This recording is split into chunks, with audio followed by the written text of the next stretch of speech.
Hi, my name is Ezekiel Anderson. I'm owner of 7 Extra Large, which is a frame and hardware company. We're based out of Northern California, Santa Rosa, and Paradigm Distributions, which is in Hayward, California. My name is John Elliott, the co-owner of Ground Control Frames. We're based out of San Diego, California. Hey, I'm Lawrence with 50/50. We're based in Costa Mesa, California. We've been in business for about 6 years. I think we started in 94, 95. And we were one of the first real frame companies on the market. For a few years, we'd been making standard 50/50 frames, which were found on a lot of USD skates, and briefly made a cameo appearance on some Remedy skates. Essentially, it was a great frame. The only problem was that trying to adapt it to different boots was a difficult task. We had to make base plates for all different skates. The UFS system was actually designed by Solomon. It was based off of the 50/50 already existing frame. The people that spearheaded it were Shane Colburn and Just Darren Forth. Some of the guys from Razors, Andy was involved. And then it's basically decided on by the industry that it would work. It's going to expand our industry. It's going to create a block where there can be other companies being frame companies, to where the mounting is just like a skateboard truck, which I love the analogy of going to skateboarding, but it's just like a skateboard truck. There's a 6-hole pattern. With us, it's 2 bolts. Clicks right on. There you go, man. That's all it is. Kids take their frame off, put a new frame on. People can start frame companies. It's not that hard to start a frame company. It's going to expand our sport. And I think it's awesome. You buy a boot, you buy a frame, and you buy a wheel. That's the way it should be. Rather than you having to buy a $300 pair of skates, you'll be able to mix and match your frames with any skate you want to ride. If you want to ride 50/50, you don't have to grind down things and totally Frankenstein your skates out. You can pick any reputable frame brand and put it on any skate, and it's going to give the kids the individuality and their choice that they need in representing themselves and the companies that they believe in. When the first frames came out and we were designing the first frames, we modeled them around the Majestic 12 boot, which was the biggest boot and the biggest skate out at the time. And it had a raised heel so that it felt like you were leaning forward a little bit, and that's the way this frame was designed, so that there would be 2 base plates. Problem is that it kind of left every boot looking like that. You couldn't really do anything with it. So the UFS frame is completely flat on the top, and as you can see, it's pretty similar to our standard frame. The axles are the same. There's a countersunk H block and a groove and everything. The first frames that are going to be available should be hitting in beginning of October, end of September. They're the John Julio Pro Model frame, the Fabiola da Silva Pro Model frame. We also have a red standard base frame. They'll probably be in stores for about $40-45. These will be about $50. And the big difference between these and the standard base model frames is that they have a dual core H block. So what that means is we can take a really hard, fast material and mold it into the H block, keeping the frame material strong. It's kind of like riding with an H block that's of a completely different material than the frame.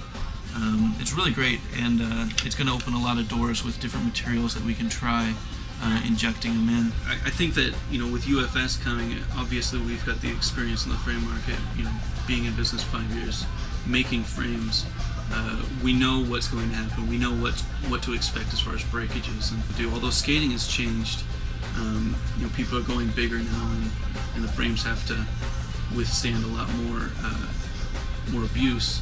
We've already got all the customer service and everything all ready to go, just in case there's a breakage. And we've looked at what has happened in the old frames, tried to avoid all those problems. The actual technical things that are cool about our frame is there's a 45-degree chamfer on the end, so that when you go to do set slides, you have more control. So when you lay down your boot, just like when you go to do a Royale, the bigger your groove is, or the more friction you have, the more control you have. Well, we have a 45-degree angle all the way across the base, so any kind of set slide, it just gives you that balance point.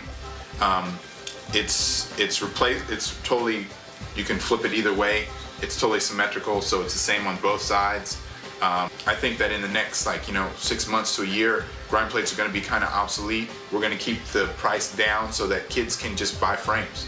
Like rather than having to buy grind plates and change this and change that, you can just go in and buy a set of frames for maybe $5–10 more than you would buy a grind plate. It's 8mm hardware, so your actual hardware is thicker, so you won't snap it. It's faster because it goes directly through the center of your bearings rather than having a spacer that squashes in there or builds up friction and heat. It just goes straight through, so it's faster. It's the thickest frame ever on the bottom. The part that snaps normally on everyone else's frame is across the bottom. It normally has fractures that go from the bottom up. If you look at the base of it, it's the thickest frame that's, as far as I know, the thickest frame that's ever been built at the bottom. But we kept it light in the center so that when you lock onto a ledge, it actually tilts your foot a little bit, bones your foot over for you. When you do top sides or regular on a ledge, it'll bone you over a little bit. And when you're doing rails, it makes a perfect little slot so it actually holds onto the rail nice. All right, Ground Control, yes? Yes. It's the first UFS frame company that's out in the market. We've been developing these frames for about 1.5 years, 2 years now. I had the idea about 2 years ago to come up with a symmetrical frame, and we launched it about 4 months ago. The idea behind Ground Control is pretty much simplicity. We're going with a real simple symmetric design. The H-block idea, which is also symmetric, and you can switch it around both ways, either way, whatever. You can do a million things with it. It's just simple, proven ideas. We've come up with something that's good and solid design. This is the new H-block, which is lowered. It's completely flush with the frame, so when you grind it down, all you do is buy a new H-block. And we've been testing a lot of different materials, and we've come up with H-blocks that are almost too fast to release. But that's the idea behind Ground Control, this whole symmetrical flush system, which we've patented. I'm pretty excited about. We're working on a new design for a frame and a new H-block idea as well. And look for it in your local stores soon. For Christmas, we've got 3 new ones coming out. These are still early prototypes, so they might change a little bit. This is Dominic Sagona's frame. It's a black frame with a silver H-block. This is Louis Zamora's frame. It's a white frame with a gray H-block, and it's going to have a little black lettering in here. And also we've got Josh Petty's going to be getting a frame. The color's actually going to be a little darker than this, more like his standard frame right now. All of these will be available in around Christmas time, probably end of November. They're all dual core H-blocks. We're going to test a lot of different materials, and the skaters are going to have to try them out and see what material they prefer. With Ground Control, I had to put together a team that embodied all aspects of skating, and we have Chris Haffey, Charles Dunkel, Mike Johnson, Abdil Kohlberg, and Shima. We're all together and we're riding them, and everyone really likes them, and they're continuously giving me new ideas. You look at the people that ride for it, like Santiago, Jaron Grove, Nick Riggle, Pat Lennon, Jason Reduta, Matt Andrews. Each of them, Eric Burke, don't get any more different. They are completely different. But that's what's the cool thing about them, is that when they are together, no matter where we skate, we're gonna skate things, we're gonna destroy it, because I've always wanted to have something where each of the people, not only do I think that they're a great skater, but they're cool people, and I care about them. Really stoked that finally the skate companies have listened to us, small companies, and they've heard our cry, and they know that there's more skaters out there that want to customize their skates. The one thing that I really want to stress is I really want to make sure that kids kind of think for themselves. It's really important, if you're going to believe in companies, that's cool, but you should believe in them for the right reasons, and you should be stoked on them because they are different and because they bring something good to the industry. You got to support the companies that you believe in, and if you do so, then they'll support you back because they'll keep making cool new shit. It's just about to blow up, and it's really exciting times right now. So stay tuned. We'll see what happens.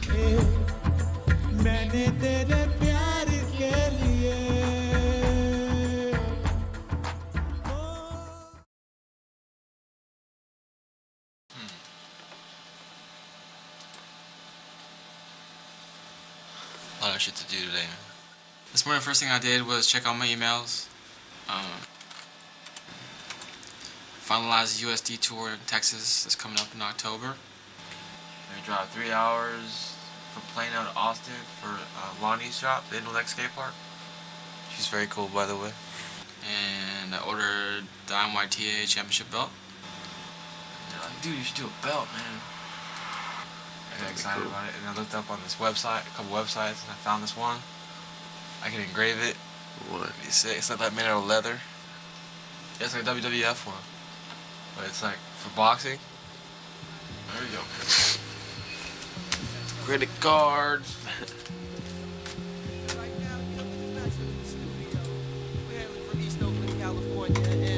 Sometimes it gets a little hectic out there. But right now, we gonna help you on how we just chill. Dial 7 digits, call up Bridget, her man's a midget. Plus she got fringe, yo, I can dig it. Here's a 40 swigget, you know it's frigid. I got him chillin' in the cooler, break out the ruler. Damn, that's the fattest dog I ever seen. The weather's keen in Cali, getting weeded makes it feel like Maui. Now we feel the good vibrations. So many females. My dog Casper, maybe the family. If you hang with a punk crew, I roam the strip for bones to pick. What I find when an iron gun, take her home and quickly do this. I need not explain this. It plus is famous, so get the anus. I'm very proud of my car. I'll just say that. No, I'm happy I have a nice car. I'm very fortunate. It's a BMW, dude. 330. With a skate pile license plate in the front. Starbucks. You cannot go a day without Starbucks. It's mandatory. At least 2 times a day. Caramel Frappuccino. Paradigm office. Going to work. I try to get to the office as much as I can when I'm in town, when I'm on tour. Try to get my 2 cents in, whether it be for graphics or for tours or anything. So today we got to do that. Hang out with Eric.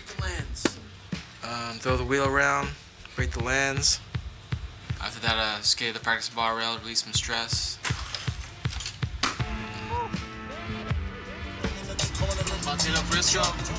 And I drive way too much.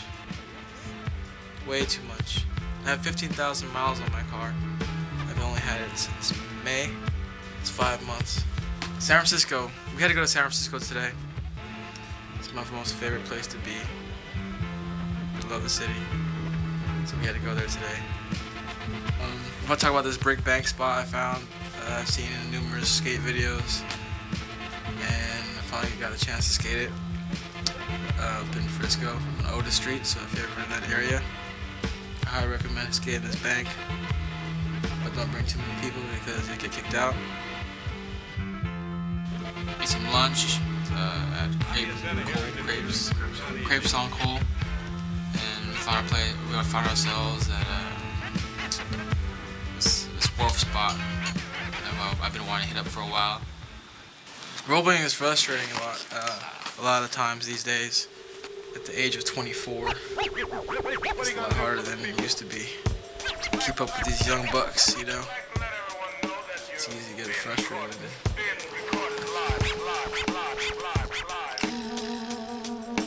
We believe in maximum effect in absolutely every single facet of the gym. I'm on my phone way too much every day. I'll give it to you, or is he coming to skate? For a minute, for a little while, yeah. And I was hoping he'd get back to me today. What's up, Jeff? Rollerblading. Are you in Italy right now? 125. Okay, bye. Message deleted. What? I'm on my phone way too much every day. That's for sure. After that spot, we went and hooked up with Zekeway and Matt Andrews. Comic book shop? And went comic book shopping. Walked around, killed some time. What's going on? Huh? Some kind of day in the life shit. Yeah.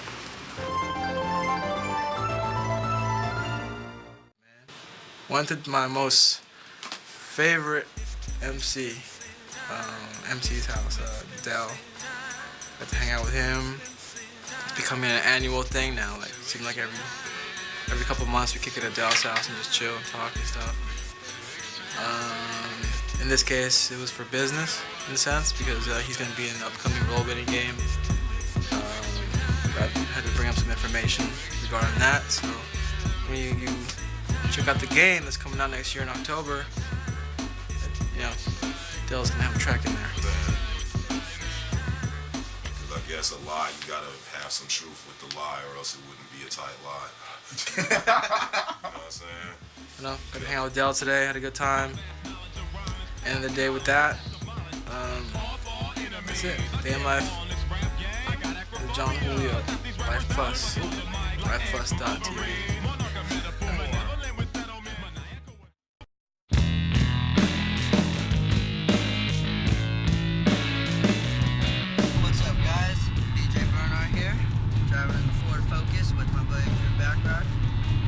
Off to Omaha, Nebraska, go skate one of the longest rails.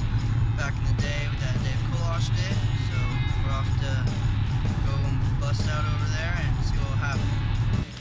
Hello, over here in Omaha, Nebraska. Just drove 600 miles from Chicago to come check out this long ass rail on the 4th of July. Got into town last night really late. Luckily we met up with some locals over here. This one kid, Anderson, and his family hooked us up with a place to stay. So thanks a lot to you guys. So we're trying to get an early start here. It's about 10 o'clock or so, because that sun's gonna get pretty hot. So here we are, this bad boy, and the game's beginning. Day is almost over. Just started to. Sick of it, and it's strange, but not all that strange. Yeah, it's strange, but what's so strange about that? Yeah, it's strange, but what? Step by step. Yeah, beat. Except you just jump on and then hold the balance. And you look at the bottom of the rail for like a minute, your feet. Check up, see how far you are, look back down, look up, and then just ride out on the last 20, 50 feet, whatever it is. The trail is so sick. Omaha gets the horns.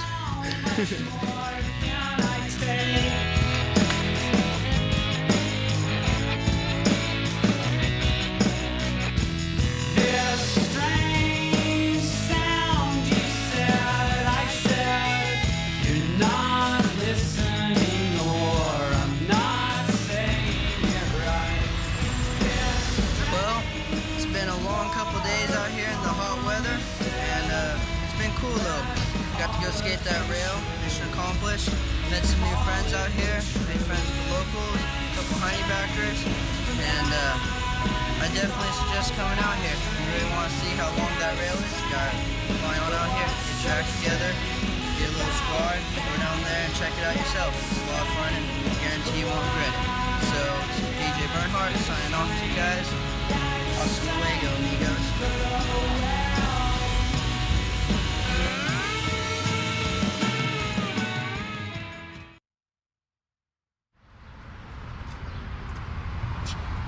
What's up? I'm Matt. Welcome to Intuition Skate Shop. Ray's back there working on Jeff Stockwell skates. Jeff Stockwell hasn't changed clothes in 2 days. What's up? I'm Matt. Ray. And on Intuition Skate Shop. Yep. It's the only all rollerblading shop that we know of run by skaters. The motivation for was that we really didn't have access to a good skate shop in Bakersfield. Yeah, his dad's a property owner. And this building was vacant. Yeah. And so he said, Ray's all, dude, you want to start a shop, Matt? And I'm all, whatever, you know. And his dad said we can use the place for a couple months, just on our own to get a head start, you know. And so we just decided to go for it. And that was last April. April 1st, 2000 was our first day in business. So we've been open a little over a year now. The first fax we ever got from Ray's dad right here, March 7, 2000, to test our fax line. He said, I hope you make your first million very soon. It only take us a week to get to a first million. So he was pretty impressed. Yeah, we started when I was 19 and he was only 17, so I had to sign for everything for the first year. But what we did when we first started, this whole building was empty. We had a phone on the wall and a fax machine on a desk in the back. Ray's dad just said, here, you can use the space. If we wouldn't have this space, we'd still just be skating. We wouldn't have a shop.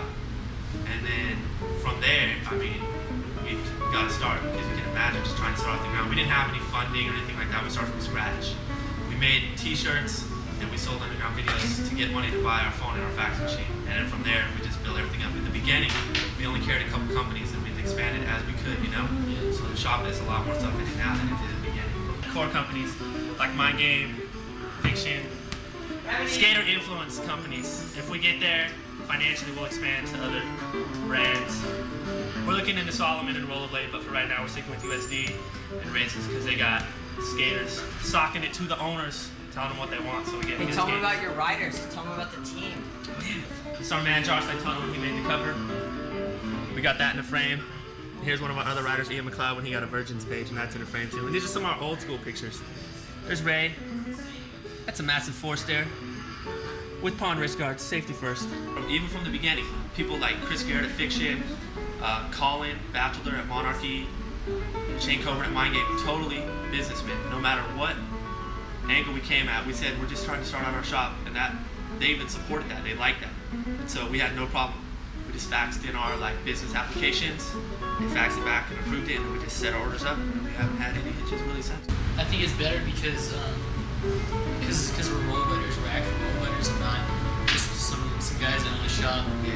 We can relate, like when kids come in and they have a broken skate or they need something fixed or whatever. We can fix it easily, and we don't overcharge. We don't do anything like that because we know how hard it is now.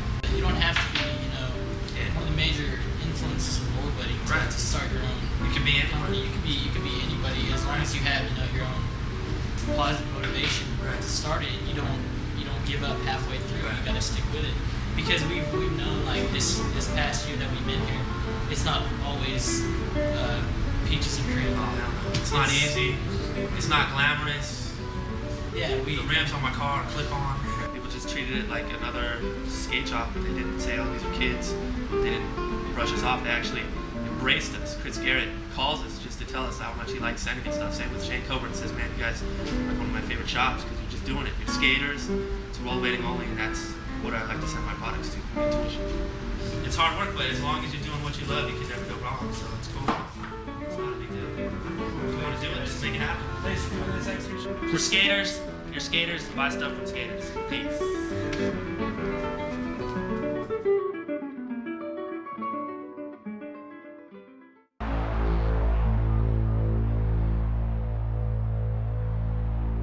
What's up? I'm Ryan Northway. It's about 12 o'clock. We're about to go skate. This is my day. 1, 2, 3, 4, 5, 6. First spot of the day, amphitheater. Fun ledges, got slides, grinds, switch ups, whatever we got. We like to warm up at this place. Alright.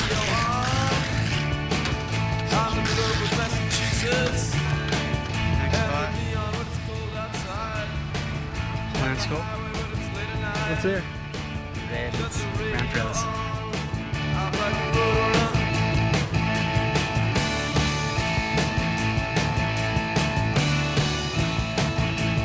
Spot 3, rails.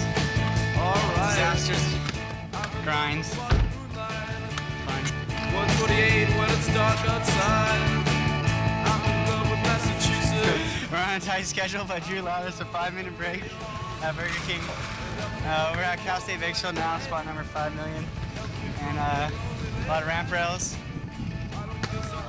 Police. We're at the courthouse in downtown Bakersfield. About to skate the white stage. It's like the best for set slides. So we become a pro set slider.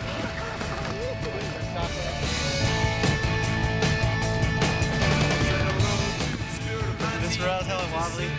We had to stick Jeff's turds in there. Support this rail.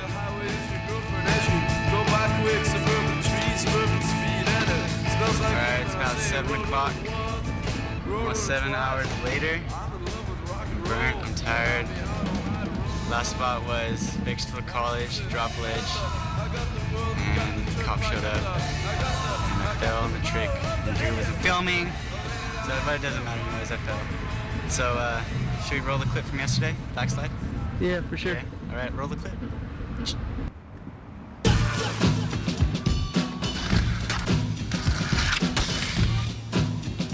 Hope you guys liked that last trick. Thanks for following me around all day. This is not a normal day at Ryan Northway, but I skate a little bit harder than usual, so I guess everything was good.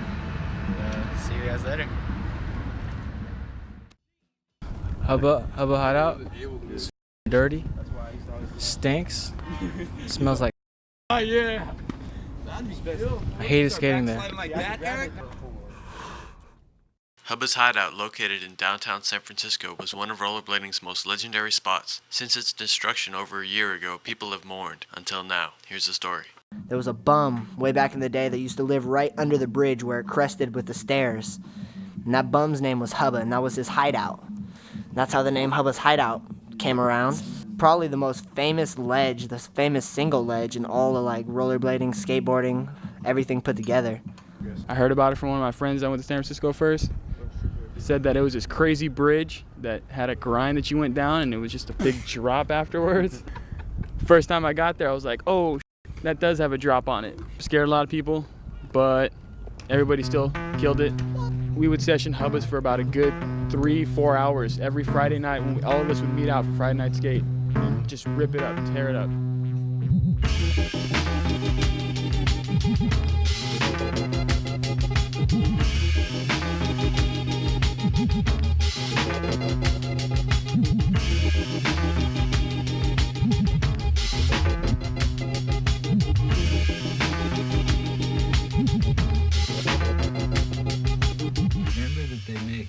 Seen Robert kill it, seen Engel kill it, Brandon Smith kill it.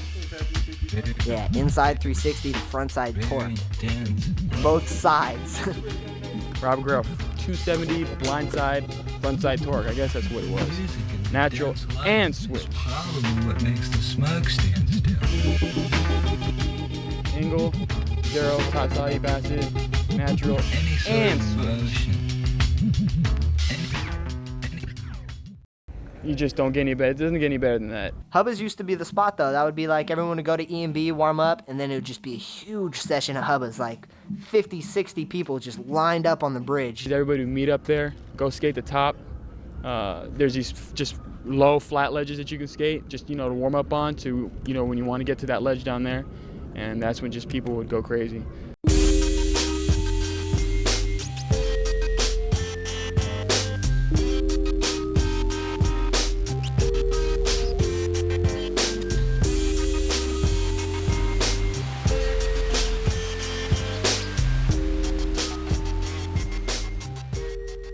Seen innovation there. Jason Marshall invented the negative on Hubbas, the negative mistrial, VG4. John did some at Hubbas. John thought he was cool at Hubbas. Here comes Don Julio.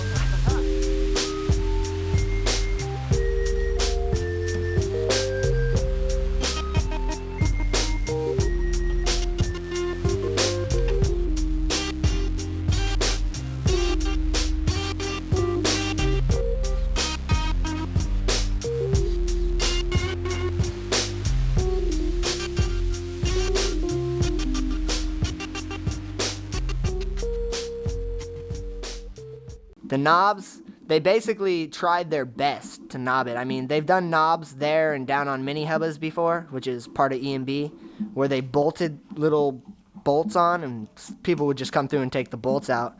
This time they actually put metal brackets that go flat and down, and then they put a bolt in the top which doesn't have a screw so we can't take it out, and they like cement it around the edges of those things. So basically they tried to f us up. But I don't know, they think they're so tough. Wait till they see what we do to the place. Resurrection of Hubba's Hideout. Now a lot of people are taking the initiative, like Chris Majette. If you check out the movie Poetry in Motion, he brought back an old curb that they used to skate. Keith Wilson put together the ledge that San Diego IMYTA was held on. Just don't let anyone hold you down. Don't let anyone stop rollerblading. We just wanted to bring Hubbas back for a day, just for a session, just for memories. So, check it out.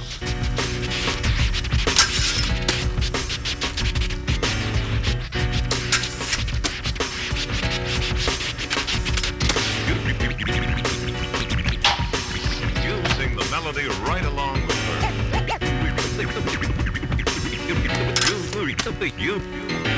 One of our girls sings a solo. One of our girls sings a solo. One of our girls sings a solo.